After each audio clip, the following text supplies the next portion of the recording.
we give God thanks for sparing us to see 2026. And we pause to remember the lives lost to Hurricane Melissa, the third most powerful hurricane ever recorded globally, and the most destructive storm ever to strike Jamaica. In 65 years since 1960, the Atlantic has produced 799 recorded storms. Remarkably, a quarter of them, 201, occurred in just the last decade. Of the 34 Category 5 hurricanes recorded since 1960, 14 have occurred since 2015. And every year since then, Jamaica has been impacted by a weather or climate-related event. Unseasonal rains, flooding, tropical storms, major hurricanes, and on the other extreme, severe drought and record-breaking heat. The climate is changing. Our oceans are warming. Weather events are becoming more frequent, more intense, and more destructive. A once-in-a-50-year event now seems to be happening every 5 years. No one expected Jamaica to be hit by Hurricane Beryl in 2024 and then Hurricane Melissa in 2025, but this is the new global reality. And climate is only one dimension of the uncertainty we face. The global order is also shifting.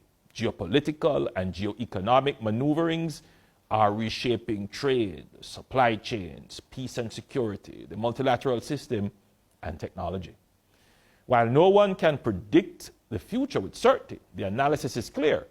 Climate shocks, geopolitical shocks, and economic shocks will create crises in 2026. We must therefore use our strengths, seize our opportunities, overcome our weaknesses, and protect ourselves from the threats that will come. We must prepare to withstand crises, absorb their impacts, and recover quickly. Now, as I look back on almost a decade of leading this country, we have faced multiple, increasingly intense and overlapping crises. From the once-in-a-century COVID-19 pandemic to global supply chain disruptions and inflation, to several major weather events, including 2 major hurricanes, one of them the most devastating in our history. And on the social front, we confronted an epidemic of murders and violence perpetrated by gangs that captured entire communities. Without fear of contradiction, no other Prime Minister and government of Jamaica has faced the number and magnitude of crises that my administration has had to address. And equally, without fear of empirical contradiction, no other administration can show the results of achievements of the last 10 years. Today, I'm pleased to report that approximately 90% of customers island-wide now have electricity, telecommunications, and water restored, including parts of Black River. We have launched an extensive program of school repairs, and we expect all students, especially those preparing for exams, to return to classes using rotational modalities where necessary. Our hospitals are being repaired and brought back online, supported where needed by field hospitals.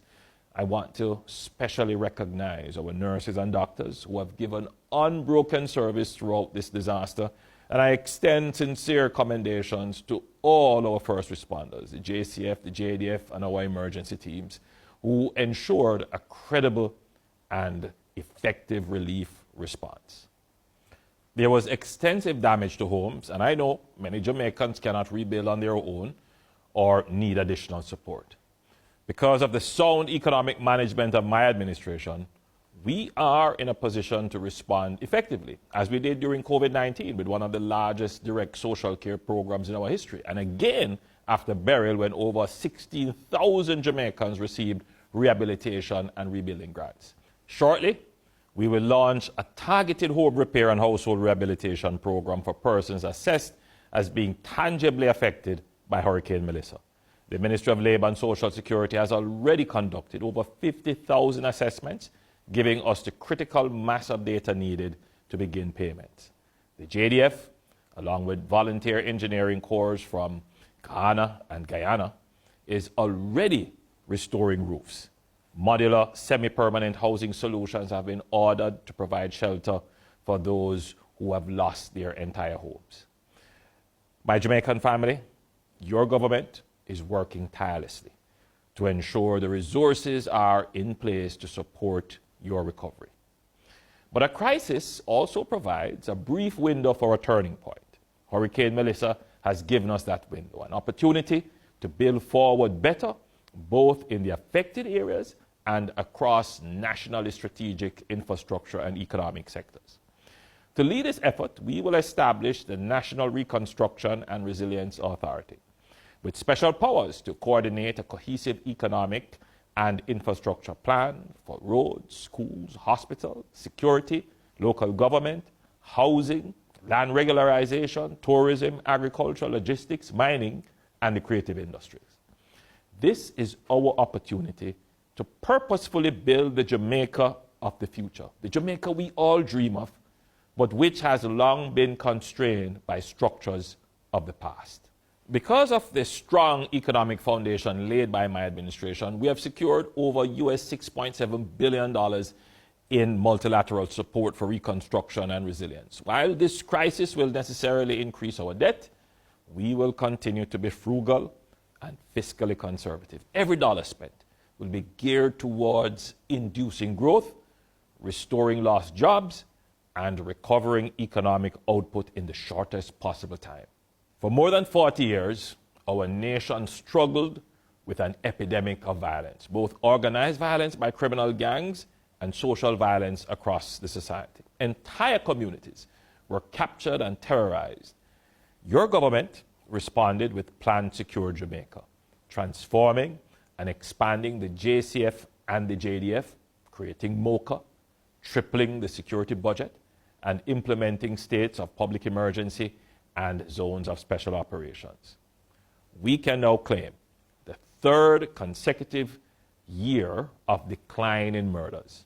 8% in 2023, 19% in 2024, and 42% in 2025. Though approximately 670 Jamaicans were murdered last year, still far too many, we give thanks for the more than 470 lives spared compared to 2024.